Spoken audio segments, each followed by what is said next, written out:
What is essential is invisible to the eye, the little prince repeated, so he would be sure to remember. Apart from the Bible, there's no other book that has been read by so many people. It's been translated in over 200 languages. The numbers are staggering.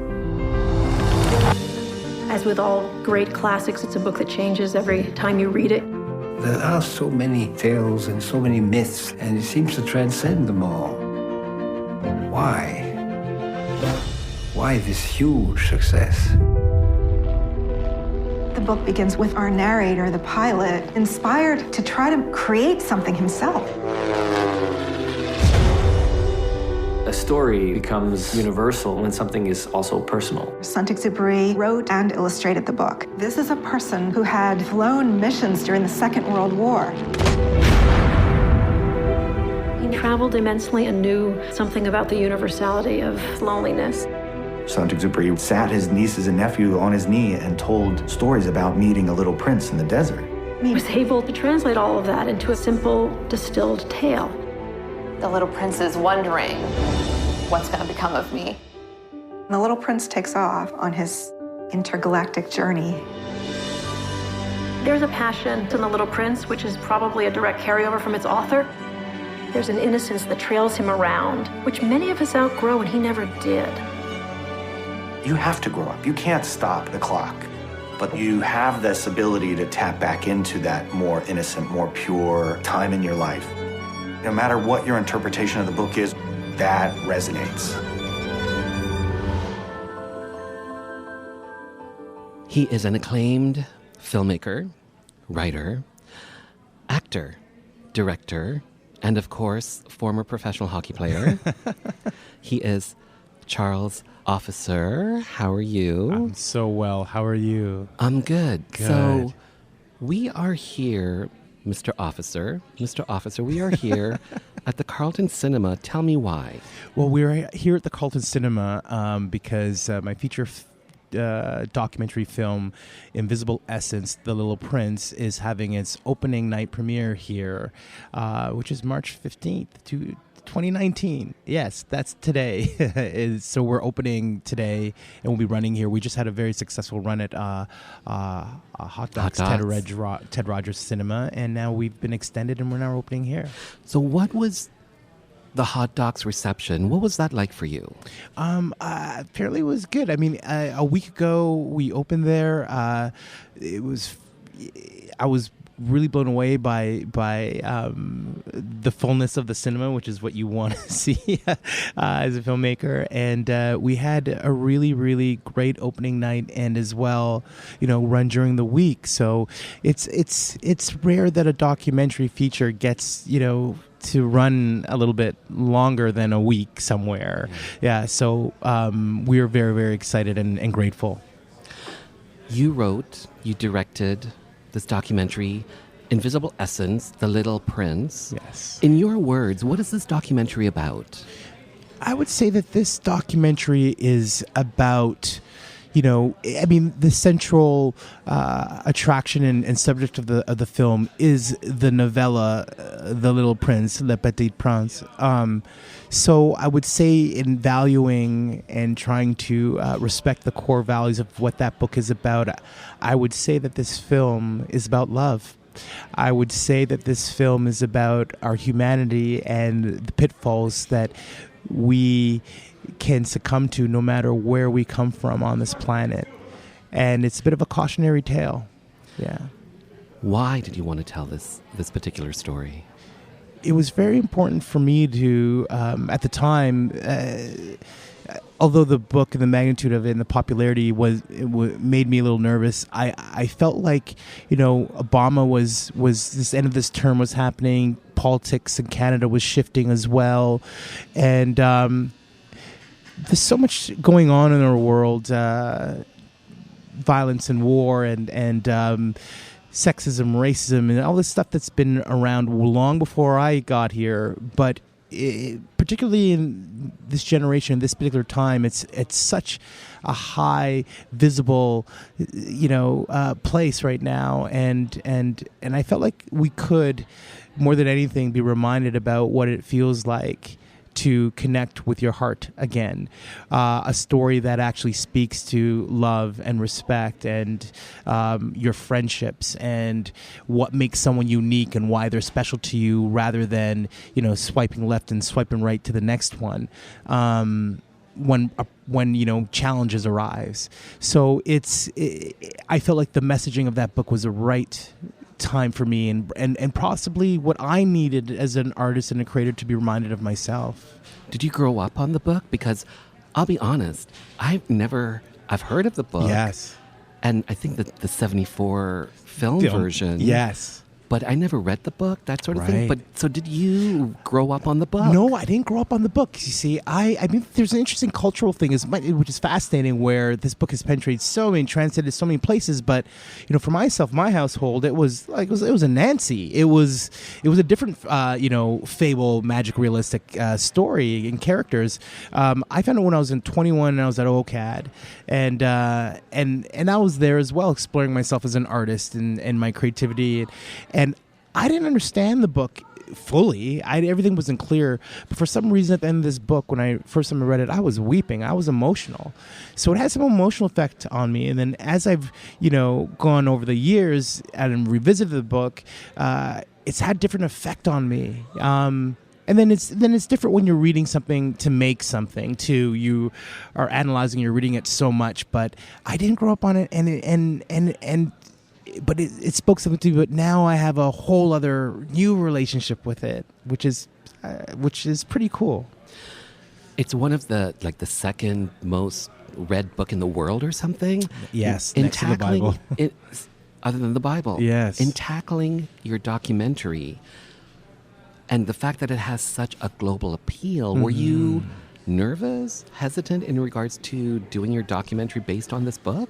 Yes, it was, it was first when the idea even floated around, I was excited in a certain way, but I was like, what the heck would I do? Like, this is a big thing to tackle, and what's this, black guy, Jamaican guy from East York going to do with this global story, What can I actually bring to it? And so it was a daunting thing, and I had a lot of sleepless nights trying to figure out what to do and how to honor the material and make something presentable and exciting and cinematic and something, So it took a lot of work and commitment, because once I said yes, I was like, okay, I really got to do this. Yeah. Yes. Well done on the documentary. Thank you so much. There's a character, a blind boy. Yes. That goes throughout the film. In your words, who does he represent? I believe he represents our human spirit, our joy, our curiosity. Our invisible essence. Our invisible essence. That is exactly what he represents. Thank you for saying that. It may seem like an on-the-nose metaphor, but somehow, again, so many people have identify with this little blonde boy on this little prince, and I was like, yeah, but if all these people are identifying, then this boy isn't just blonde, and right now, nice to see a brown child who is quote unquote not able-bodied, in a certain way, and that sort of idea of who we deem abled and disabled and impaired and non-impaired, and where they live in this whole world, and the heart and soul beating inside that child is magnificent, and something that we can all kind of learn from. And just as worthy. Yes, just as worthy. Let's go back in time. Yes. You studied communication design at OCAD, yes, the I Ontario College of Art and Design. That's correct. But you left there to play professional hockey in the UK. Yes. So is sports still important in your life in 2019? It is. I'm a bit of a sport fanatic to the point where, I love tennis. There's, hockey, being growing up in this city. I do. And there's something about it that I think that I've only realized later in my life about what hockey did for me is, my mother would send me out on the Sabbath, to go and play hockey when she's observing it, and where I'd be the only one. And she was teaching me a life lesson to go And my father as well was involved in that. But my mother, you know, of when I was afraid of like going to like, you know, Chesswood across the city, I didn't know where it was. I get on a bus and everyone, you know, walking to that room had thoughts of me until I was on the ice. And then I had a lot of friends afterwards. But the way to identify true people and the discipline of hockey and what it takes really prepared me for film. Like, you know, you have to be so disciplined if you're in athletics and I think if I hadn't had it, I'd be a lot worse off right now. Really? Yes. Are you not a disciplined person? I am, but I think as you get older, you do kind of like, you know, sometimes in the morning when the alarm goes off, you're like, okay, hit the snooze. And I never used to hit the snooze, and now I'm hitting the snooze, you know, and it's like, okay. So I'm just monitoring myself and being able to stay on point with things it's a challenge sometimes. So Burt Reynolds, Carol Channing, Yes. Grace Kelly, and yourself, you all have something in common. Do you know what that is? I have no idea. You don't? Seriously, you don't know what that is? I don't. Well, you all went to the neighborhood Playhouse School of Theater. Right. You are one of their alums, and so are they. That's right. What was that period of time like for you? That period of time was very transitional and so fresh and new, and it was incredible. I was working as a graphic designer, and my last year at OCAD, I was asked to audition for a couple of things, and I was like, well, okay, let's do it. I said, maybe I should take an acting class. So I took this flyer off the wall at OCAD, and it sat in my portfolio case for 2 years. I finally called this woman.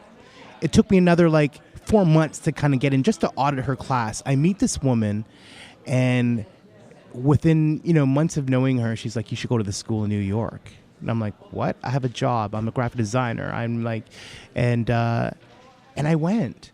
God rest her soul, Jacqueline McClintock. She changed my life. I wouldn't be doing this right now if it wasn't for this woman. I wrote my first script when I was at the neighborhood Playhouse, where I was the only black male in all the students. And I also was like, okay, what's out there for black actors and stuff? And I was aware to a degree, but I was like, okay, what is this? What am I on here? I have a job. I'm a designer. I actually love doing that. So I basically wrote my first script while I was in New York and came back. And a year later, I made my first short film. And the only reason why I directed it was also because Jacqueline said, only you can tell this story when I showed her the script. I went through and I interviewed other directors and tried to, I just wanted to see if I liked acting. Mm-hmm. And that's how I found directing. Wow, there. Yeah, from that process. And, when I was trying to discover I was really what I want to do with my real job, and if I want to pursue this acting world and stuff, I had to make a film to know what it felt like to act. I didn't want to, and what I found was I loved directing and the creative process and building the canvas and deciding on the shots and where we're shooting. And so that's what I found in that process, all because of this woman. Crazy. Yeah. 2017, Best Canadian Feature at Hot Docs. Yes. Also in 2017, Best Canadian Documentary at the Vancouver International Film Festival. The question is, what compelled you to make your 2017 documentary Unarmed versus? Yeah, that came out of a conversation with a producer and the executive at the National Film Board, Ontario at the time, where I was asked to develop a project, but it was to look at kind of this idea of racism 2.0. And I respectfully took that in and said, okay, I'll develop something, but I don't think that that's going to be it exactly in the back of my head. I really felt that the voice and visibility of black youth in Toronto specifically have not had a lot of space. Young girls, black girls specifically, adolescent black girls don't get, name a feature film made in this country that stars an adolescent black girl. right? Like we can name all kinds of other ones, right? Coming of age, fighting out of the small town and trying to get, we've seen that story over and over again.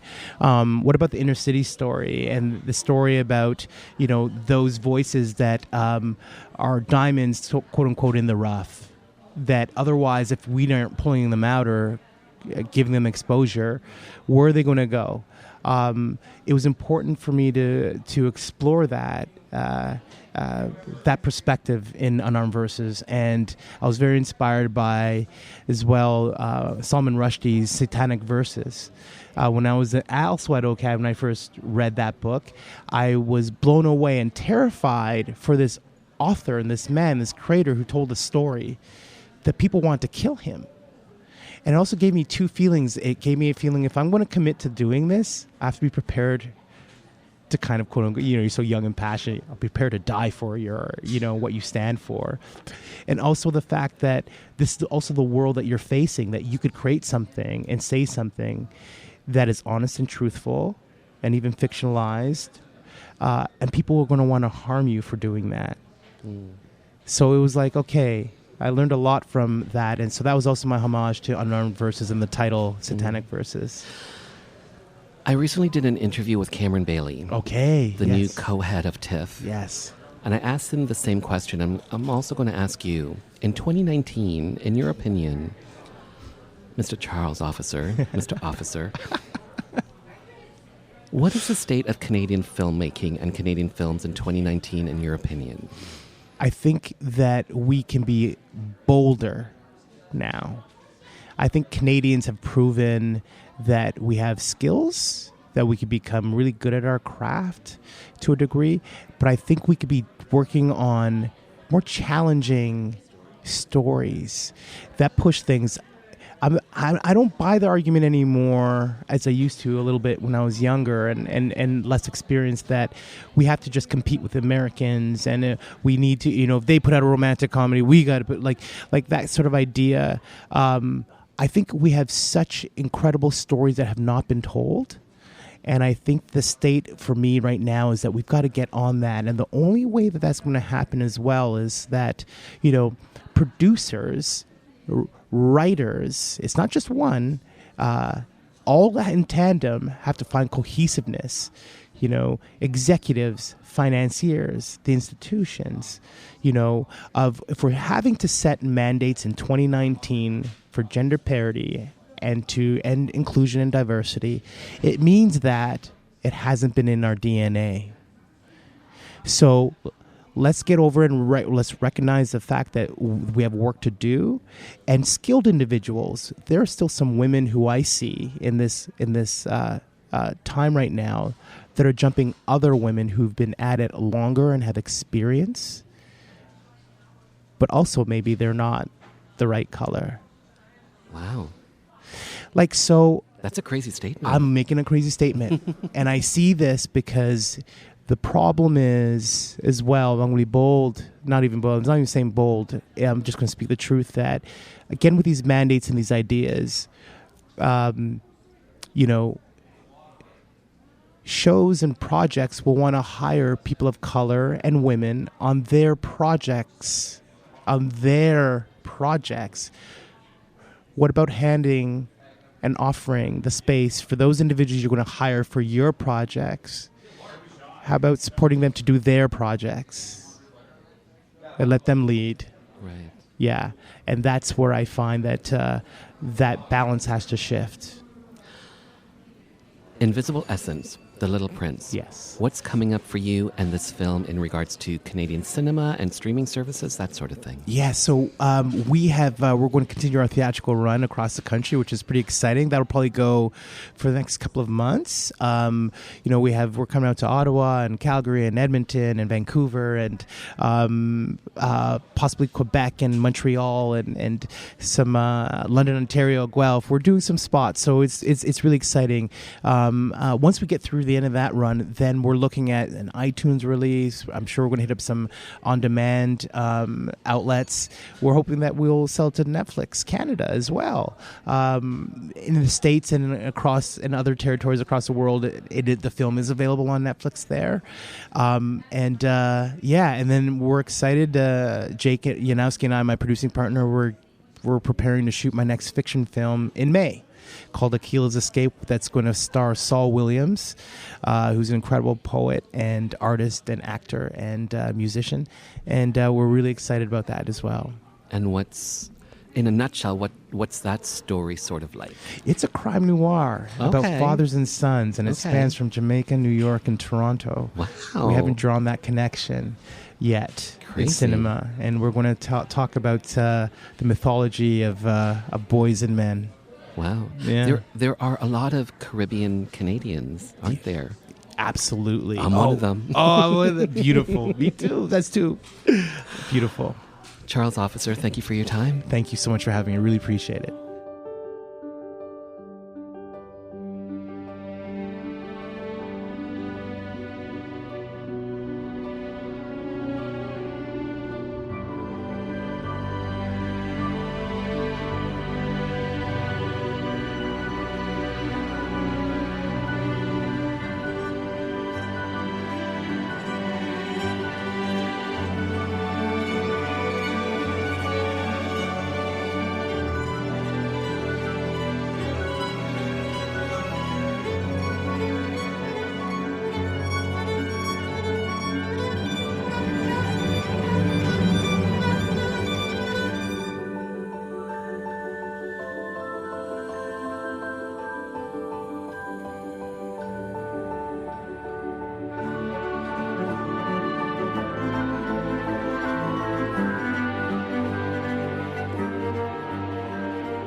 My name is Charles Officer, and I'm the writer and director of Invisible Essence, The Little Prince. You're listening to Rainbow Country with Mark Tara on CIUT 89.5 FM.